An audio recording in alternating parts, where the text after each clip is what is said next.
Si t'as pas compris ce que je viens de dire que je m'appelle Anouk, je suis sourde et que j'apprends la langue des signes québécoise.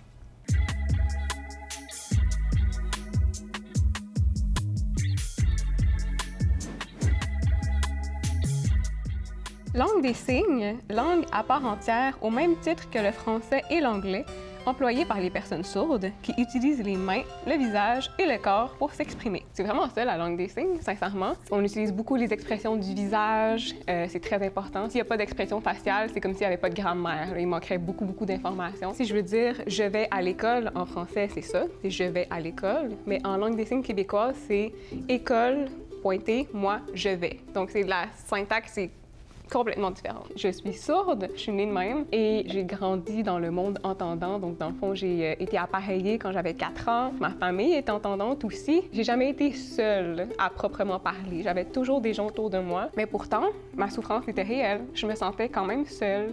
Il y avait des moments où je comprenais rien de ce qui se passait puis je me sentais complètement isolée. Le jour où j'ai découvert la langue des signes québécoise, c'est vraiment là que ça m'a fait beaucoup de bien. Je pense que c'est important de savoir c'est quoi les langues des signes parce que ça peut vraiment briser toutes sortes de préjugés. Le préjugé qui revient le plus souvent, que j'entends le plus, c'est que les sourds sont muets. C'est offensant parce qu'il y a beaucoup de personnes sourdes.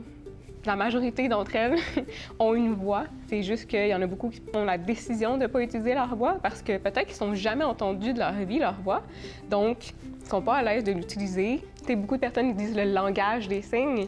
On dit la langue française, mais pourquoi on ne dit pas le langage français? D'ailleurs, justement, c'est les langues des signes. Il y en a à peu près 121 différentes dans le monde. Au Québec, c'est vraiment plus la LSQ, la langue des signes québécoise, un peu de ASL, l'American Sign Language, et beaucoup de langues des signes autochtones aussi. Mais il y a aussi les arts sourds, la poésie signée, le chant-signe, le théâtre sourd.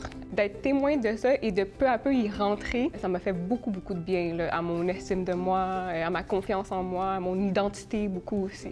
Ouais. Ce qu'un jeune peut faire en connaissant l'existence de la LSQ, c'est d'être ouvert, puis de ne pas minimiser aussi la souffrance que cette personne-là peut ressentir. Si tu as le goût de comprendre la réalité d'une personne sourde, j'encourage à faire une petite expérience, mettons dans un souper de famille, d'essayer de mettre des bouchons, puis essaye de remarquer comment tu te sens. Est-ce que tu te sens seul? Est-ce que tu as l'impression que ça va trop vite?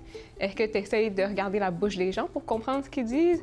Est-ce que tu te fies plus au langage non verbal? Tout ça, c'est ce que je fais à tous les jours. Tout le temps.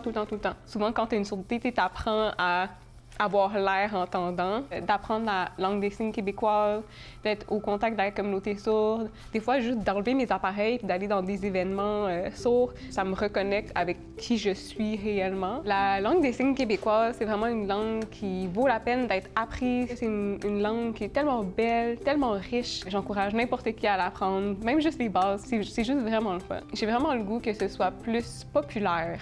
J'aimerais vraiment ça. Ouais.